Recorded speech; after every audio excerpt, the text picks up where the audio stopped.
कुमार, इस वक्त आप देख क्या रहे हैं और इस बात की उम्मीद कि लोग और होंगे और जीवित निकाले जा सकेंगे कितनी बची है? ऑफिसर्स क्या कह रहे हैं? देखिए, उम्मीद पे दुनिया कायम है दिनेश, और हम आप यही उम्मीद करें कि ज़्यादा से ज़्यादा लोग जो है सुरक्षित बचें। 170 लोग जो मिसिंग हैं, लेकिन जो तस्वीर है वो तस्वीर हमारी उम्मीदों पर पानी फेर रहा है। वो इसलिए क्योंकि सामने जो दिख रहा है दिनेश आपको, ये पूरा का पूरा बराज है और बराज एकदम ख़त्म हो गया है। ख़त्म से मेरा मतलब है कि कुछ भी नहीं बचा है बराज में। पूरे गेट्स बराज के टूट गए हैं और बराज के ऊपर आप देख सकते हैं कितना गाद जमा हुआ है। तो ये बताने के लिए काफ़ी है कि कितना बड़ा मलबा और कितने फोर्स के साथ आया होगा कि सब कुछ को तोड़ता हुआ आगे चला गया और सामने जो कुछ भी उसके नज़र आया उसको वो तबाह करता हुआ चला गया। जो बराज है, इस बराज के नीचे जहां अभी हम खड़े हैं, हमारे ठीक नीचे टनल है और इस टनल में बताया जा रहा है कि 50, कोई कह रहा है 60, कोई कुछ अनगिनत मजदूरों की संख्या बताई जा रही है और ये पूरे मिसिंग नंबर्स जो हैं वो 170 हैं। तो अब उम्मीद ये की जा रही है कि 170 लोग कहां हैं उसकी खोजबीन जारी है और बड़ी तादाद में जो है, देखिए कल ये बताया जा रहा था कि इसके दोनों सिरे क्लॉग्ड हैं और अब खबर ये है कि इसके सिरे से गाद हटाई जा चुकी है। मतलब क्या अंदर तक अब एक्सेस बनेगी और उन लोगों को निकालने में अब बस ये क्या वक्त की बात है? देखिए, जो पहला वाला टनल का पोर्शन था उसको कल ही क्लियर कर दिया गया था और वहाँ से 6 लोगों को निकाला भी गया था। लेकिन जो दूसरा टनल है उसमें गाद इतना ज़्यादा है, 15 मीटर ऊंचे अगर टनल की हाइट है तो पूरा टनल गाद से भरा हुआ है। ऐसे में कुछ भी उम्मीद करना बहुत बेईमानी होगी, लेकिन हम लोग आशावादी हैं। आशा इस बात की करें कि सब लोग सुरक्षित होंगे। अब उस टनल के अंदर से बाकायदा जो जेसीबी मशीन है उससे जो है गाद निकालने का काम आईटीबीपी, इंडियन आर्मी और सब लोग कर रहे हैं। लोगों को इस बात की उम्मीद है कि अगले 4 से 5 घंटे में गाद जो है थोड़ा वो निकाल पाएंगे, जिससे कि कुछ उम्मीद निकले कि कहाँ पे कौन कितना है, क्योंकि टनल इतना छोटा नहीं है, 2.5 किलोमीटर लंबी टनल है। अब उसमें कौन कहाँ किस जगह पे जाके फंसा है ये भी देखना दिलचस्प है। इसलिए ये मामला काफ़ी फंसा हुआ है दिनेश। लेकिन इन सब के बीच चूँकि 24 घंटे से ज़्यादा हो गए हैं और 24 घंटे से ज़्यादा होने के बावजूद भी क्या कोई बचा हो सकता है, ये सबसे बड़ा सवाल है। पुलिस वाले ऑन रिकॉर्ड कुछ कह रहे हैं, ऑफ रिकॉर्ड उनका चेहरा कुछ कह रहा है।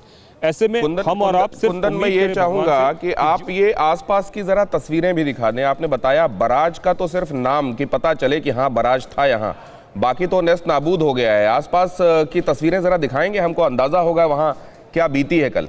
मैं बिल्कुल दिनेश आपको मैं एक बार तस्वीरों से ज़रा दिखाना चाहूँगा और आपको समझ में भी आएगा। मैं कैमरा पर्सन मदन को बोलूँगा सबसे पहले बराज दिखाएं और बराज से पीछे का हिस्सा दिखाएं।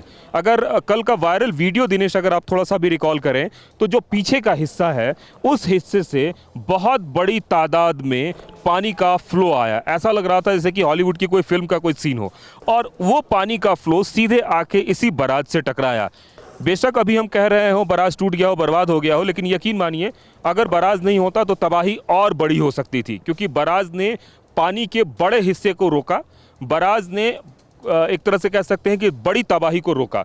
उसके बाद वो पानी का हिस्सा दो तरफ से, एक तरफ से बराज का जो दूसरा हिस्सा देख रहे हैं वो पूरा टूट गया है, उस हिस्से से आया, और दूसरा मेन बराज के हिस्से से टूटता हुआ आगे की ओर गया। कुमार, मैं आपको रोक रहा हूं, अपने दर्शकों की सुविधा के लिए ये बता दूं। कुमार, आप रुक जाइए एक सेकंड। आप जो दिखा रहे हैं आज की तस्वीर वो तो मैं दिखा ही रहा हूं, साथ में स्क्रीन में बाईं तरफ हमारे दर्शक देख पा रहे हैं। कल जब वहां से पानी का ये पूरा रैला गुजरा है, कैसे उसने इस पूरे बराज को नेस्त नाबूद किया है, उसकी तस्वीरें हम दिखा रहे हैं। कल 7 फरवरी 2021 की तस्वीरें हम दिखा रहे हैं और साथ में आज जो आप दिखा रहे हैं वहां आज की स्थिति, वो भी लोगों के सामने तुलना करके स्थिति को देखने के लिए हम सामने रख रहे हैं। आप अपनी बात पूरी कीजिए। तो मैं जो बता रहा था कि इस बराज से जब आगे जो वाटर फ्लो आप देख रहे हैं, उस वाटर फ्लो के उससे पहले एक चीज़ और बताना चाहूँगा मदन, अगर थोड़ा कैमरा जूम कर सकते हैं तो दिखाइए। सामने में हिमशिखर आपको दिख रहा है, ये नंदा देवी की चोटियाँ हैं जहाँ से ग्लेशियर टूटा और ग्लेशियर टूट के नदी में गिरी और नदी में गिरने के बाद ये सारा कुछ हुआ है। अब आते हैं थोड़ा आगे, जिस बराज की मैं बात कर रहा था उस बराज से थोड़ा अगर आप आगे जाएंगे तो वहाँ पर एक टनल है। टनल का उपयोग बराज के पानी को लाने के लिए और ताकि वो पानी फिर आगे जाए और फिर वो टरबाइन से हाइड्रो पावर बजाने के लिए किया गया था। अब जब वैसे ही टनल में ये पूरा का पूरा कुछ लोग जो है मजदूर काम कर रहे थे। यहाँ पे दो बात बताना चाहूँगा, दिनेश की दो कंपनियां हैं, एक ऋत्विक कंस्ट्रक्शन कंपनी, दूसरा है HCC Hindustan construction company. Ritwik का काम जो है बराज का था और हिंदुस्तान कंस्ट्रक्शन कंपनी का काम टनल का था। चूंकि कल हिंदुस्तान कंस्ट्रक्शन कंपनी में संडे की वजह से छुट्टी थी, इसलिए कम स्टाफ थे, उनके इक्के दुक्के थे, लेकिन अधिकतर लोग बराज पे थे ऋत्विक कंस्ट्रक्शन कंपनी के, और उस बराज के लोगों को भागने तक का मौका नहीं मिला। 1 मिनट के अंदर सबकी जान चली गई, एक तरीके से कह सकते हैं। जो कोई बचा वो वही बचा है जो टनल के अंदर बहुत दिल दहला देने वाला। अगर आप उस मंजर की कल्पना करें कुछ देर के लिए और खुद को उस स्थिति में रखें कि आप खड़े हुए हैं, कहीं पर काम कर रहे हैं और आपको फिर हिलने का मौका नहीं मिला और आप बहा ले जाए गए पानी की तरफ से, ये सोचकर रोंगटे खड़े हो जाते हैं। मैं आपके पास लौटूंगा कुंदन, लेकिन उससे पहले ये अहम खबर बता दूं।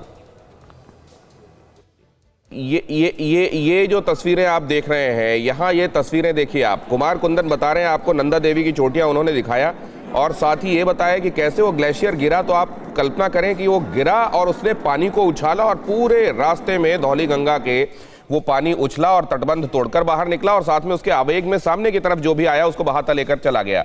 अब आपको एक ग्राउंड विजुअल से समझाने की कोशिश करते हैं कि कहां से ये ग्लेशियर टूटा और कहां जाकर ये गिरा। अब आप देखिए इसको, इस तीर को ध्यान से देखिए आप।